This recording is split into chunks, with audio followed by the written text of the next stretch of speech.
జీవజలముగా నిలిచావని, జలనిధిగా నాలో ఉన్నావని,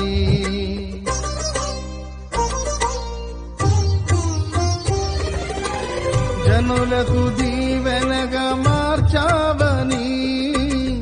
జగతిలో సాక్షిగా ఉంచావని, ఉత్సాహగానమునే పాడనా, ఉత్సాహగానమునే పాడనా, ఏదైనా నీ కొరకు చేసేందుకు ఇచ్చితివి బలమైన నీ శక్తిని, ఏదైనా నీ కొరకు చేసేందుకు ఇచ్చితివి బలమైన